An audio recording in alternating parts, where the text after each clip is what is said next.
Classification of diuretics: high efficacy diuretics, medium efficacy diuretics, and weak diuretics. Weak diuretics is again classified into three categories: carbonic anhydrase inhibitors, potassium sparing diuretics, and osmotic diuretics. మనం already carbonic anhydrase inhibitors గురించి నేర్చుకున్నాం previous క్లాస్లో. ఈరోజు మనం potassium sparring diuretics గురించి నేర్చుకుందాం. మీకు already ఒక నిమోనిక్ చెప్పాను, కోల్గేట్ టూత్పేస్ట్ నుండి కోల్ టీపీ గుర్తుపెట్టుకోమని. సి అంటే కార్బోనిక్ అన్హైడ్రేస్ ఇన్హిబిటర్, ఓ అంటే ఆస్మోటిక్ డైరెటిక్స్, ఎల్ అంటే లూప్ డైరెటిక్స్, టీ అంటే థయాజైడ్ డైరెటిక్స్, అండ్ పి అంటే పొటాషియం స్పారింగ్ డైరెటిక్స్. ఈరోజు మనం పొటాషియం స్పారింగ్ డైరెటిక్స్ గురించి నేర్చుకుంటున్నాం. కోల్గేట్ టూత్పేస్ట్ నుండి కోల్ టీపీ చెప్పాను కదా. ఓకే, ఇక్కడ చూడండి. కార్బోనిక్ అన్హైడ్రేస్ ఇన్హిబిటర్స్ దేనిపైన యాక్ట్ చేస్తున్నాయి? PCT, proximal convoluted tubule. Site of action ఏంటి ఇక్కడ? Proximal convoluted tubule. Osmotic diuretics site of action ఏంటి? Descending loop of Henle. Loop diuretics site of action ఏంటి? Ascending loop of Henle. Thiazides site of action ఏంటి? Distal convoluted tubule. And potassium sparring diuretics ఏంటి? Site of action collecting tubule. Okay, COLTP. అందుకే ఈ mnemonic చెప్పా. ఇప్పుడు ఈజీగా గుర్తుంటుంది మీకు. పొటాషియం స్పారింగ్ డైరెటిక్స్ దేనిపైన యాక్ట్ చేస్తే? Collecting tubule. Okay, potassium sparring diuretics ఎందులో ఉంటుంది? వీక్ డైరెటిక్స్లో ఉంటుంది. ఆల్రెడీ మనం వీక్ డైరెటిక్స్లో కార్బోనిక్ అన్హైడ్రేస్ ఇన్హిబిటర్స్ కంప్లీట్ చేసాం. ఇప్పుడు పొటాషియం స్పారింగ్ డైరెటిక్స్ గురించి నేర్చుకుందాం. And next osmotic diuretics. Okay, potassium sparing డైరెటిక్స్లో మళ్ళీ 2 types: aldosterone antagonist and renal epithelial sodium channel blockers. Aldosterone యాంటగోనిస్ట్లో ఏముంటాయి? Spironolactone, eplerenone. Okay, renal epithelial sodium channel బ్లాకర్స్లో అమైలోరైడ్ అండ్ ట్రయాంటెరిన్. ఓకే, ఇవేంటి? డ్రగ్స్. ఇక్కడ మనకి మెకానిజం ఆఫ్ యాక్షన్ మాత్రమే different ఉంటుంది. Uses and side effects same. Okay, aldosterone antagonist mechanism of action చూద్దాం. Aldosterone antagonist దేనిపైన యాక్ట్ చేస్తాయి? కలెక్టింగ్ డక్ట్ పైన యాక్ట్ చేస్తుంది. సైట్ ఆఫ్ యాక్షన్ ఏంటి? Collecting duct. ఓకే, ఈ కలెక్టింగ్ డక్ట్లో ఎపిథియల్ సెల్స్ ఉంటాయి.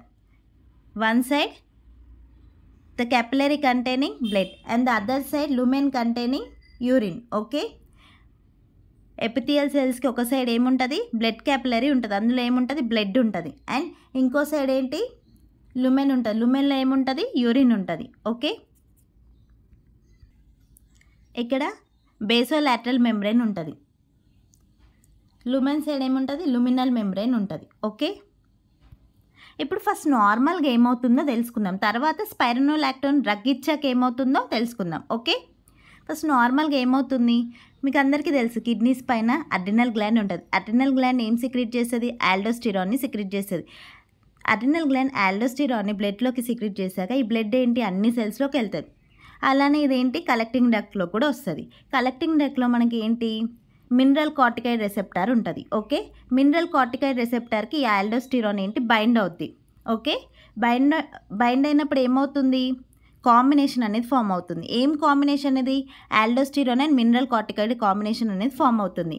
సో ఇక్కడ ఏమవుతుంది? మనకి కప్లింగ్ అనేది ఫామ్ అవుతుంది. నెక్స్ట్ ఏమవుతుంది? ఇది DNA nucleus of the collecting డక్లోకి వస్తుంది. ఓకే, ఇక్కడ ఏం చేస్తుంది? ఇది సర్టెన్ జీన్స్ని స్టిమ్యులేట్ చేస్తుంది. ఓకే, సర్టెన్ జీన్స్ని స్టిమ్యులేట్ చేస్తుంది.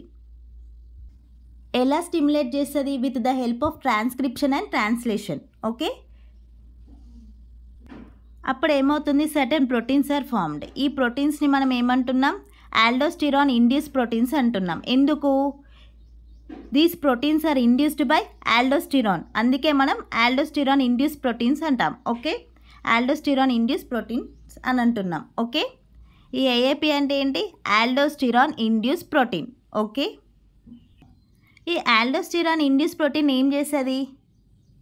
సోడియం అండ్ పొటాషియం పంప్ని స్టిమ్యులేట్ చేస్తుంది. ఓకే, ఇక్కడ ఏమవుతుంది?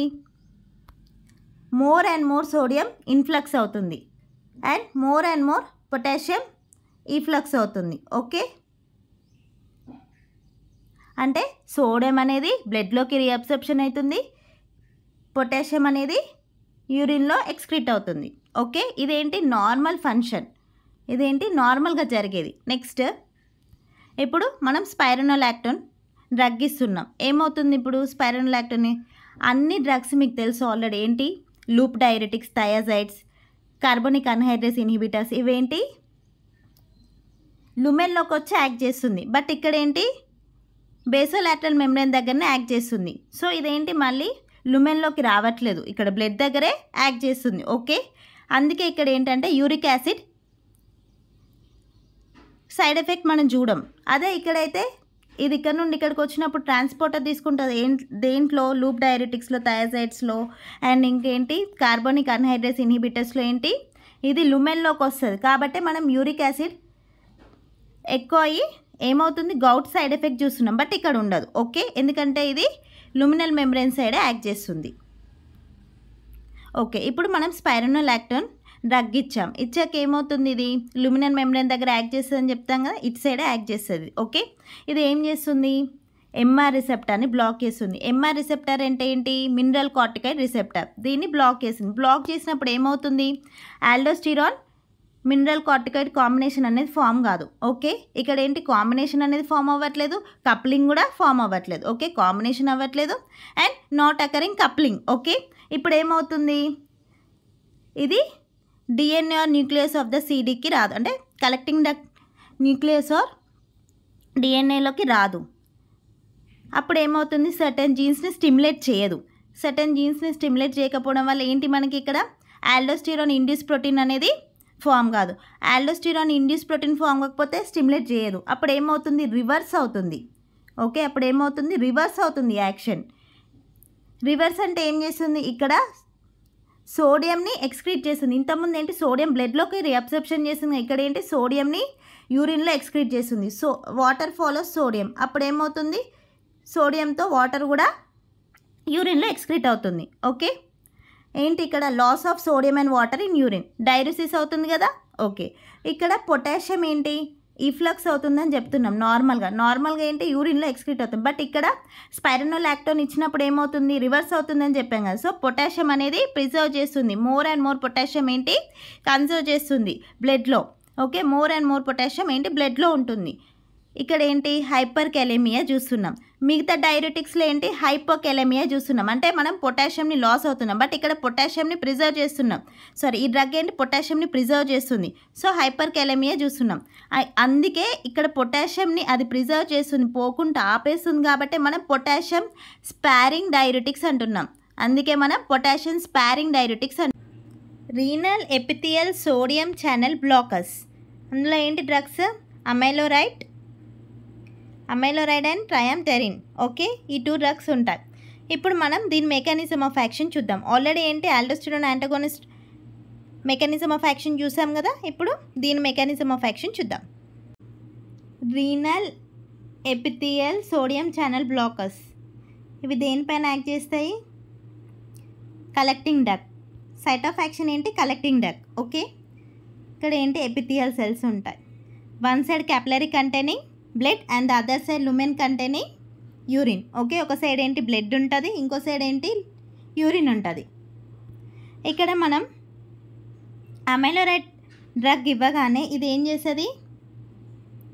సోడియం ఛానల్ని బ్లాక్ చేస్తుంది. ఓకే, మనం ఇక్కడ అమైలోరైడ్ డ్రగ్ ఇవ్వగానే ఇది ఏం చేస్తుంది? Block the luminal sodium channel. చూడండి, లుమినల్ సోడియం ఛానల్ని బ్లాక్ చేస్తుంది. ఓకే, అప్పుడు ఏమవుతుంది? More and more sodium and water excretion అవుతుంది. ఓకే, సోడియం అనేది ఏంటి ఎక్స్క్రీట్ అవుతుంది, సోడియంని ఎక్స్క్రీట్ చేస్తుంది. ఓకే, దీన్ని బ్లాక్ చేసింది కాబట్టి సోడియం అనేది ఎక్స్క్రీట్ అవుతుంది. Water follows sodium. So sodium and water ఏంటి యూరిన్లో మనం లాస్ అవుతున్నాం. Loss of sodium and water is called diuresis. ఇక్కడ డైయూరిసిస్ అవుతుంది. అండ్ పొటాషియం అనేది ఏంటి ఎక్కువగా బ్లడ్లో అబ్జర్ప్షన్ అవుతుంది, అంటే ఎక్స్క్రీట్ అవ్వట్లేదు. సో హైపర్ కెలెమియా చూస్తాం. ఇక్కడ ఏంటి decreases potassium excretion. Okay, decrease చేస్తుంది ఇక్కడ పొటాషియం ఎక్స్క్రీషన్, అంటే మోర్ అండ్ మోర్ పొటాషియం ఏంటి ప్రిజర్వ్ చేస్తుంది, అంటే ఇక్కడ ఏంటి ఎక్కువ పొటాషియం ఉంటుంది. హైపర్ కెలెమియా దీనికి కూడా, అందుకే పొటాషియం స్పారింగ్ డైరెటిక్స్ అంటాం. Okay, uses of potassium sparring diuretics. మీకు ఆల్రెడీ చెప్పాను ఏంటి పొటాషియం స్పారింగ్ డైరెటిక్స్ 2 టైప్స్ అని, aldosterone antagonist and renal epithelial sodium channel blockers. Okay, mechanism of action different ఈ రెండిటివి, but uses and side effects same. Okay, ఇప్పుడు uses చూద్దాం. Uses of aldosterone antagonist and renal epithelial sodium channel బ్లాకర్స్కి same. Okay, uses ఏంటి same ఉంటుంది. ఇప్పుడు discuss చేసాం అంటే అసలు ఏమేమి యూజెస్ ఉంటాయో చూద్దాం. ఇదేంటి హైపర్ టెన్షన్లో యూజ్ చేస్తాం. ఏంటి it is used in hyper tension. Okay, and it is used in oedema. But ఇక్కడ ఏ ఎడిమాలో యూజ్ చేస్తాం? ఇప్పుడు ఎగ్జాంపుల్ ఏంటి, లూప్ డైరెటిక్స్ దేంట్లో యూజ్ చేస్తున్నామని, loop diuretics pulmonary ఎడిమాలో.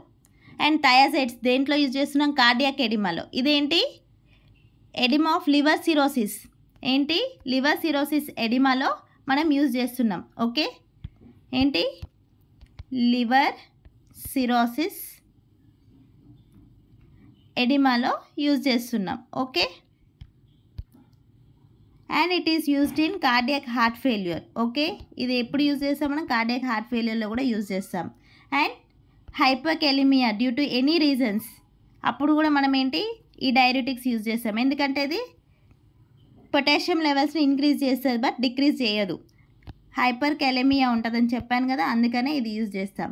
And cons సిండ్రోమ్లో కూడా ఇది యూజ్ చేస్తాం. ఓకే, ఇవన్నీ ఏంటి uses. Adverse effects of potassium sparring diuretics. Okay, gynaecomastia, importance in males, hirsutism, menstrual irregularities in females. ACE ఇన్హిబిటర్స్తో అస్సలు ఇవ్వద్దు, ఇది కూడా గుర్తుపెట్టుకోండి. ఏస్ ఇన్హిబిటర్స్తో ఇస్తే ఏంటి హైపర్కెలెమియా అనే సైడ్ ఎఫెక్ట్ చూస్తాం. ఎందుకంటే ఏస్ ఇన్హిబిటర్స్ ఆల్రెడీ ఏంటి సివియర్ హైపర్కెలెమియా కాజ్ చేస్తుంది. సో వాటితో ఇది ఇస్తే ఇంకా హైపర్కెలెమియా ఉంటుంది, అందుకే ఏస్ ఇన్హిబిటర్స్తో ఇవ్వద్దు. అండ్ రీనల్ ఫెయిల్యూర్ పేషెంట్స్కి కూడా ఇవ్వద్దు.